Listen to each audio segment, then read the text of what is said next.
Hi, thanks for choosing to watch our presentation.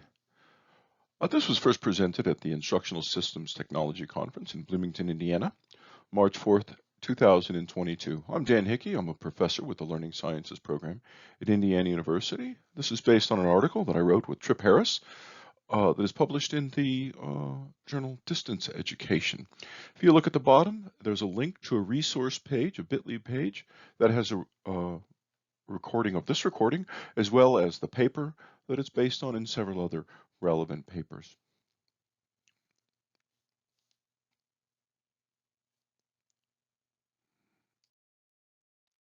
I want to say thanks to Mike Beam, the Assistant VP for School Partnerships.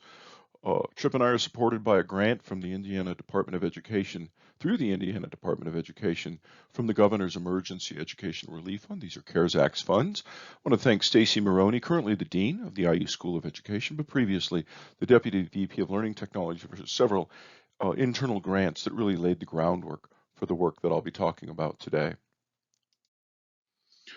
Thanks also to some awesome graduate students currently in my lab, Haejong Lee, Grant Chartrand, and Morgan Lau, but also Rebecca Ito, a former member of my lab and now the principal of Indiana University High School, where some of the work that I'm going to talk about today is being carried out. So what's sort of mainstream assessment? This should be familiar to most viewers. The National Research Council in 2001, in a study, expert consensus study led by Jim Pellegrino, right? These studies, they get together groups of experts and go through a very careful process to very carefully agree on what these experts agree on. And one of the things they agreed on was they really rejected the sort of the differential perspective associated with early IQ testing, while recognizing that developed much of the modern statistical machinery that has left behind achievement tests that continue to influence. Importantly, that report popularized this notion of the assessment triangle, whereby you start with a theory of cognition, and that drives your observations and your interpretations of those observations. Being a consensus report, it didn't come down strongly in support of constructivist perspectives, but generally speaking, this report reflected this modern constructivist view. This is embodied in evidence-centered design, which is now being automated in the Smarter Balance Assessment Coalition items that many states are now including Indiana. Other approaches, understanding by design, notion of backwards design from Grant Wiggins, Black and Williams' insanely popular formative assessment report that kicked off a lot of the modern formative assessment work, and Jim Popham's textbook, What Teachers Need to Know, the textbook that I use in my current assessment course that I'll be talking about.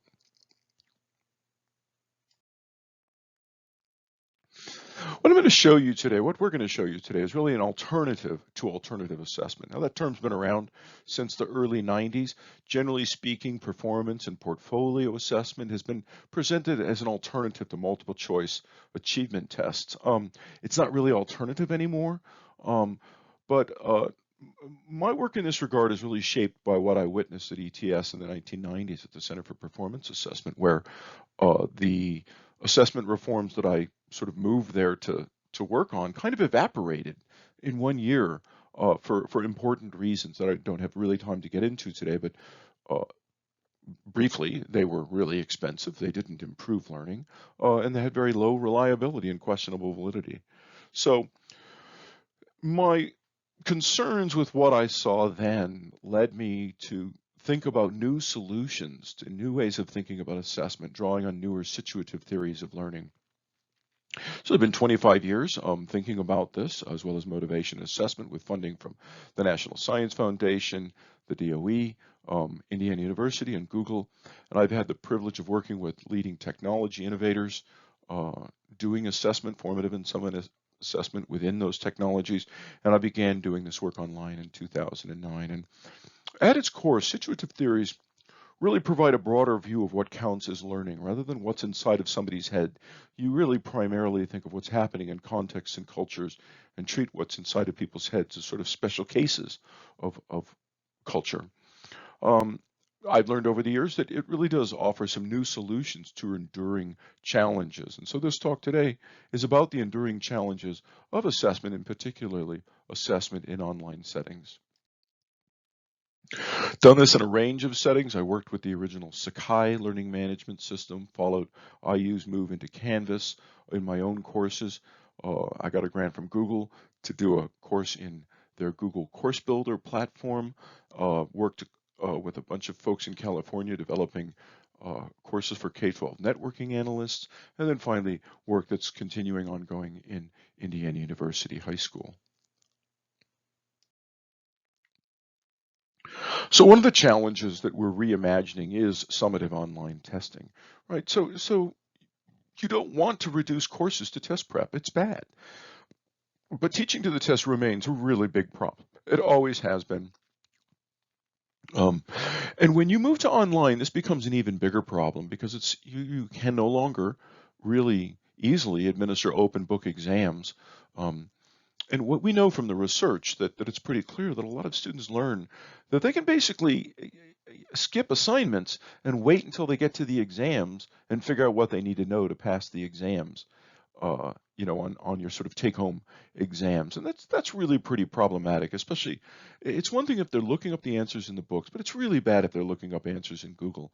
Um, because it's really just means that the only thing they're learning are the answers to those questions. And an exam should really be just a sampling of what they learned in a class. Learning management systems can automate testing, but the problem is with proctoring, right? If you want to proctor them, it's possible, but students and faculty generally hate them. They can be pretty expensive, and probably most importantly is that they can just be bypassed. So just to give you an idea, a lot of instructors uh, they they may or may not have. They don't realize how easy it is. In many learning management systems, you don't even need to leave the LMS to search Google, right? It pops it up when you right click on the text of the question. Um, and because Google is so smart, and because there's a massive industry out there of people who are charging to give students access to stolen exams, and because the publishers literally are selling their test banks to these people for a profit, um, Google is just full of questions. People we know from search histories that lots of people spend lots of time searching for the answers to exam questions. And because of that, it populates Google not only with the answers to a specific question, but below the answer to a given question, it will say people are also asking. So it'll give different versions of the same question. Here's what you see from the item I just showed you, which was an item bank, and you can see that it's literally straight out of the test bank. If those items aren't rewritten and rewritten well, the students are going to find the answers. Now, one of the things I've learned from another assessment scholar recently is that if you rewrite your items and you put a reference to something like Harry Potter, Janet Jackson, it's going to flood their search engine with reference to those popular culture before the answers to the questions. Of course, we know the controversy over exam proctors. They really creep students out. Kids don't like a stranger peering into their room and looking at them. But even more importantly, perhaps, is that they're just so easy to work around. If you search the web, there are solutions, both free and charge, um, to get around this. So just trust me, these solutions are fallible. We know they're not working. We know they're not working from the research. Just search the web and you see just any sort of uh, proctoring thing. There are loads of information about how to bypass them. So the second challenge that we've reimagined in this work is what I call the conundrum of formative assessment. I 100% agree that formative assessment is incredibly effective compared to many other innovations. But it's really laborious, right? The amount of pedagogical content knowledge needed to give individualized formative feedback, it's expensive, right? And when instructors are interacting one-on-one with students, which you really have to do once anything's graded, right? You don't, you can't really do whole class formative feedback sessions in an asynchronous class context. So all the feedback you have to give is private. It's typically protected, and That's time that's not spent engaging in more efficient public interaction with your students. Sometimes students don't use the formative feedback that's so laboriously provided, but fundamentally, though, we have to remember that formative assessment really only supports learning around the particular item, right? So you're basically learning the answer to the problem or the solution to the problem. Now, you can go beyond and give more, but you might as well just include that in your instruction. So everything is harder online, and technological pedagogical content knowledge is particularly expensive. Then there's this whole issue of grading student work. So many of the calls during the pandemic for alternative assessment were made by people who weren't the people who were going to be poring over student work, trying to decide how many points to give. It's really hard to determine what someone knows from what they did. You don't know whether they just didn't know to include something, for example. Again, this takes away time from much more productive interactions because it tends to be private. Uh, but students really demand full points, or they want a detailed justification for why they didn't get all the points that they had coming to them.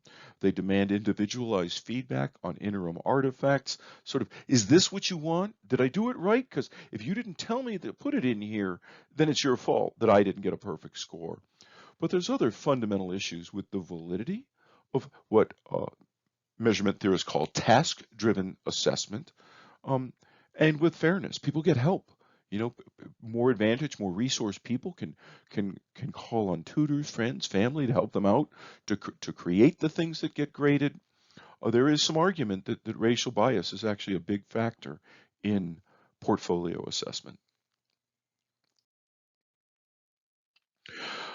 So I'm going to use some examples today from a class that I've been teaching for many, many years. It's called Assessment in Schools. I've been teaching it since 2005. It moved online in 2009. I did it as a big open online course where we learned how to do this with hundreds of learners. But I'm a pretty busy person. I teach this in the summer. I'm often traveling. My course needs to sort of thrive, even though I may not be able to get to it for 4 or 5 days as I'm off, biking in Europe or something like that. So it's really important. Now, I do spend a lot of time in this course because I love this course, but what's important is that it survive and do just fine when I'm not there. So many of my efforts to sort of refine these assessment practices and make minimal demands on my time were driven by necessity. For instance, if I'm at a conference or something while this class is ongoing.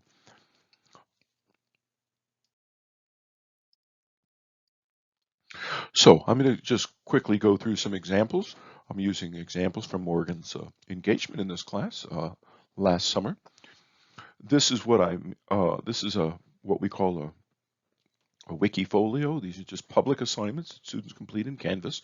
In this case, assignment 3 is about developing good multiple choice items. And so here you can see Morgan has, short answer items. So here you can see Morgan's reiterated her curricular aim and context, and she's done a short answer. She's written quite a bit more, but the important thing is that here you see my comment on her work. And so you can just see here we're having a conversation. And I call this assessment. It's not really, I don't really assess their work. I engage with them in discussions. I push them.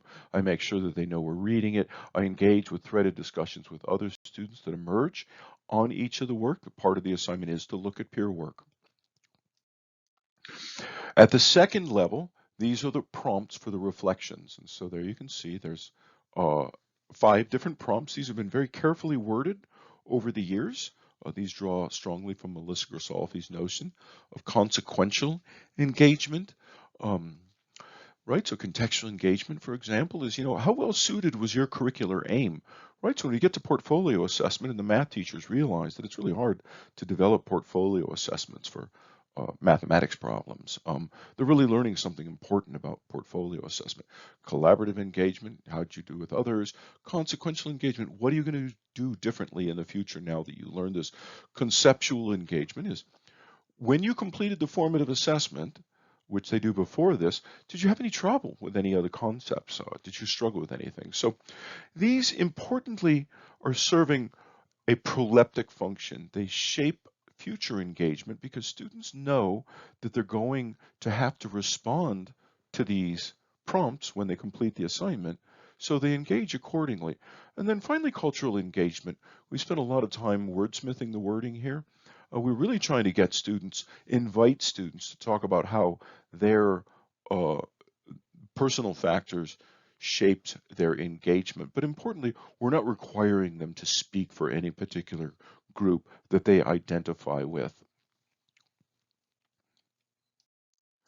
Here you see Morgan's reflections of that same assignment.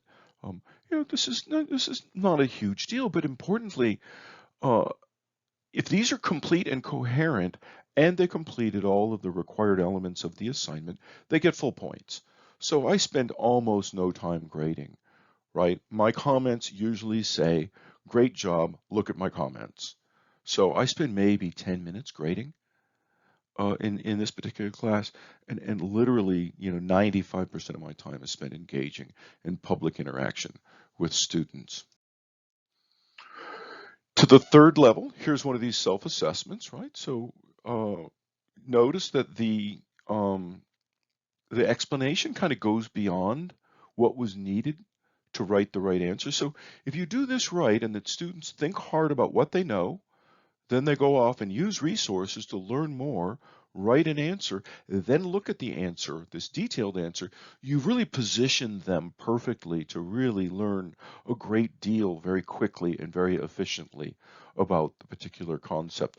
Again, no instructor interaction at all. So you can save a lot of time here, saving my time for interaction. These are the instructions, right? So these are very carefully written. We want students, they should be able to write an acceptable answer. So the formative assessment is serving a summative function for their prior engagement by saying, hey, if you did this assignment, you should know the answer to this. You should know something. But sure, they're motivated though. Let me go see if I can learn a little bit more.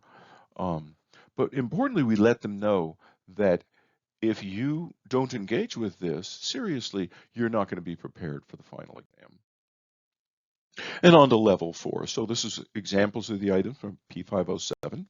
Notice that these items are very hard to look up, especially if they're rewritten, right? They're not a sort of best answer, or they're not a correct answer item, right?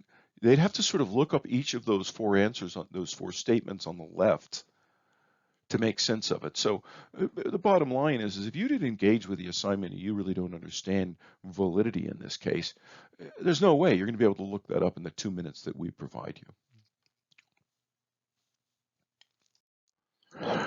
So as a pictorial, this sort of captures this system of levels. So notice the interaction goes from public, right? Comments made to everyone in the class, to local, comments made in public but directed to a specific person, such as the reflections directed to me or the comments directed to a student.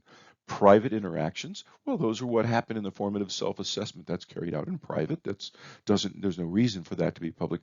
Discrete refers to the fact that not only are the exams private, they're discrete and they're meant to be like, let's not worry too much about these. These are not really that important. We're just making sure that you learn some stuff.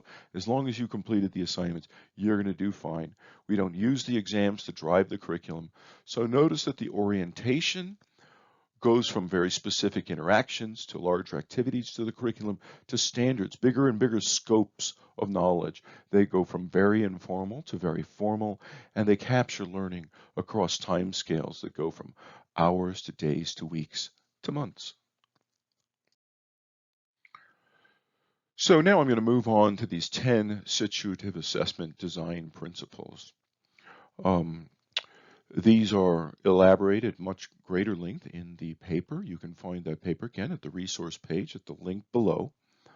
Um, the first one is probably the most important but the least understood principle of situative theory. And this is Jim Greeno's notion of a situative reconciliation.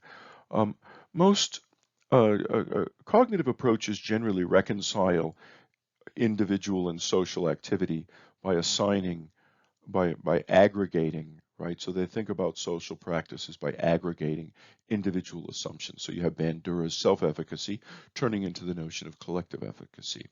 Situative reconciliation says that that leaves you with a very shallow characterization of social context. Um, Instead, you start with a sociocultural perspective and you treat all assessments and virtually all individual interaction as special cases of socially situated activity. So all assessments are special cases of disciplinary discourse. You know, all different kinds of exams, well, they're just different forms of disciplinary discourse. In the case of a multiple choice test, they're a peculiar, if not even a bizarre, form of discourse, but they serve an important function in the educational ecosystem. Now, a situative perspective in the broader situative view of learning leads you to focus on assessment functions rather than the narrower focus on assessment purposes, as we saw in the NRC Knowing What Students Know report. When you focus on assessment purposes, you get concerned over formative purposes being undermined by summative purposes. Whereas when you embrace a situative perspective, you can assign both formative and summative functions. And so, for instance, the reflections that we saw earlier, those are summative assessments of their prior engagement, which means you can use them for assigning points for that engagement, but they're formative assessments of student understanding. Likewise, those self-assessments, those are summative assessments of their understanding, but formative understanding assessments of their achievement. When you have these multiple levels, you get to principle 3, which is really synergizing multiple complementary types of interaction. Right? So when you have public, local, private, and discrete interaction, right, when you align them that way, they inform each other and they relate to each other. So those public interactions, they are formative for the local interactions, which are formative for the private interactions, which are formative for the discrete interactions. Number 4, principle number 4, quite similarly, you're really aligning learning across increasingly formal assessments, right? So the learning that happens really on a time scale of hours in the informal instructor comments, well, those are informing the learning that's captured by the engagement reflections, a couple of days working on the assignment. That shapes learning really that's represented on the time scale of about weeks on the formative self-assessments, and then your achievement tests really capturing learning that happens on a time scale of roughly months. When you align learning this way, it allows you to embrace the transformative functions of assessment, right? So all of this alignment and all of these different assessments together, they really transform. So you really, rather than formative assessment, you have transformative assessment that are really transforming the entire ecosystem, and you're avoiding deformative assessment, which is what you get when you're teaching to the test and aligning learning to the very narrow representations of learning as represented by particular tests. Again, just to reiterate, you can see now that we've got this levels of interaction ranging from public to discrete. They're oriented towards specific interactions and standards. They get increasingly formal, and they capture learning across increasingly longer timescales. Moving on to 6, position learners as accountable authors. We primarily accomplish this within our engagement routines. We draw very strongly from Randy Engel's notion of expansive framing that suggests that you position learners as accountable authors who are participating in extended conversation that's taking place over time. Right, so you want to be clear that the assessments are just there to make sure that when students are doing that, that they're learning stuff that's valued. We've recently added and extended this to this idea of repositioning minoritized learners. We actually have a whole separate body of work going on around culturally sustaining educational assessment. The essential thing is that your assignments and your assessments should let minoritized learners position themselves as being relatively expert compared to the rest of the class. So in this case, going back to the comment from Morgan, so because I included in my assignment the instructions to create a example assessment that would be ideal for minoritized learners in your hypothetical population, it became clear that Morgan happened to know quite a bit about what's going on in China and about the minorities in China, and particularly the Uyghur minorities. And so I respond by saying, oh, that's super interesting, right? And I reveal that I didn't know something about this, right? So I make it clear that, I didn't really know that about Uyghurs. I thought that, diversity was a big issue in China. And she's saying, no, it's really not. It's gets kind of downplayed. So what I do throughout the class is look for opportunities where people's experience, their unique experience, their diverse experience, their cultural and linguistic diversity, their unique funds of knowledge, prepare them to be expert about something. And I really elevate that and make that very important. The real question is, the one we're struggling with in our work, is whether or not our more summative assessments should capture more diverse ways of knowing. And that's really a topic for another paper and another presentation. But I do want to say it's a very open question that I'm quite interested in, right? We know that during the pandemic and the diversity that there were all these calls for alternative assessment.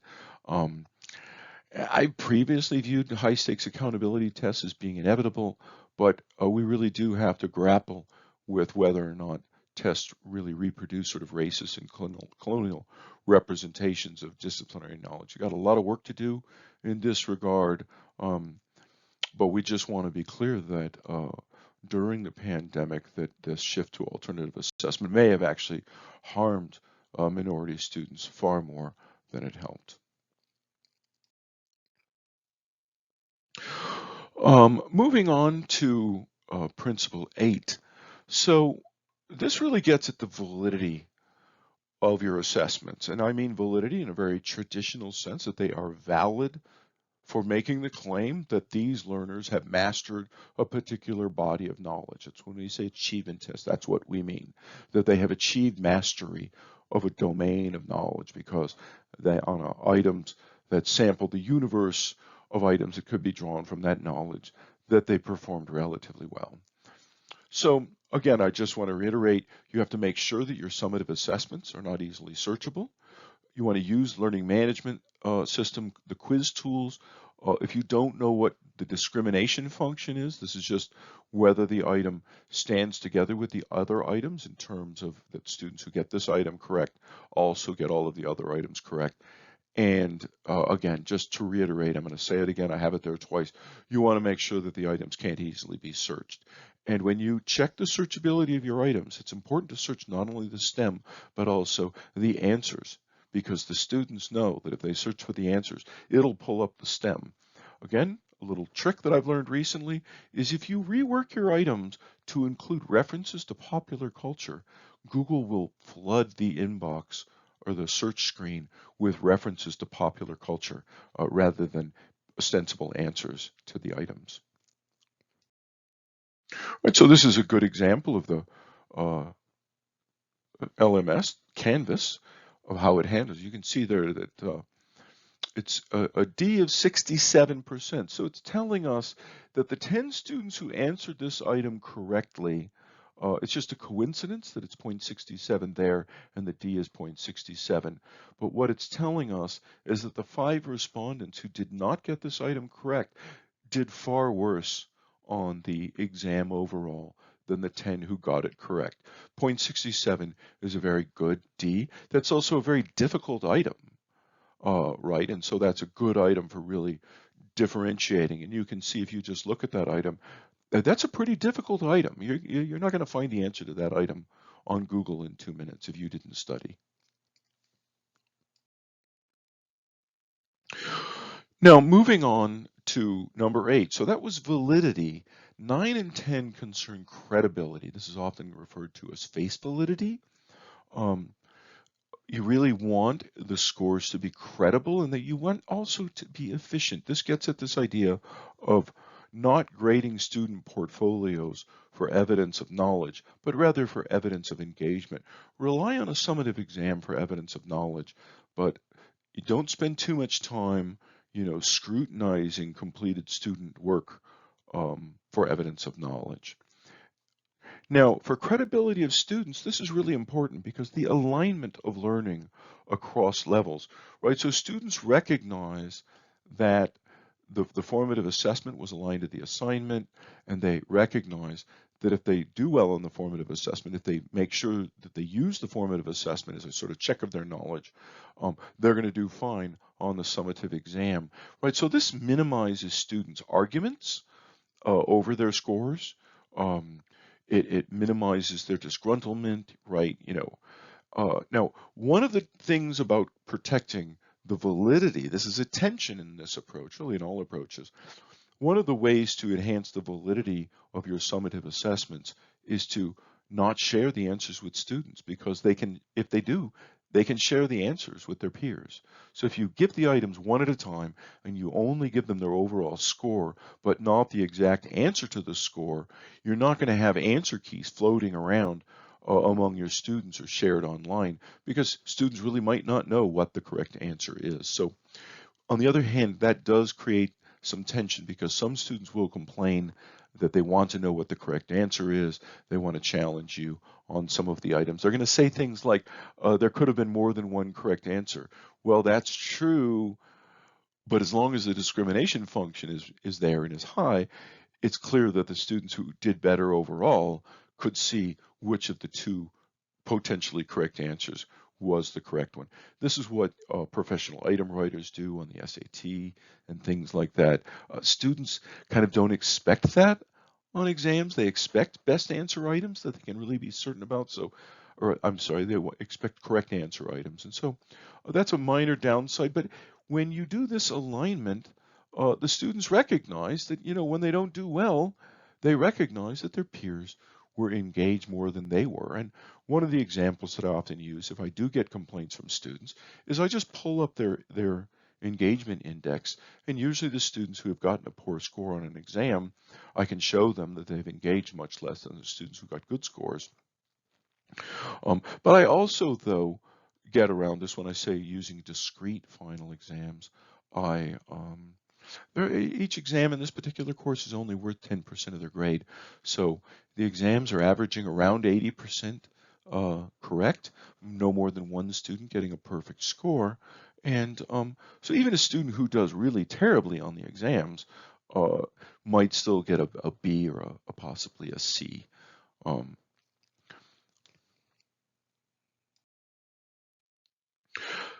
so here's some articles that you can read. The first one is the paper that this presentation was based on. Um, the other one, the second one, is more about this broader G portfolio approach. Um, the last one, the situative response, is a very dense, sort of theory-laden piece about formative assessment that you might find helpful. And there you can see again the link at the bottom to these resources. So thank you very much. I appreciate your time.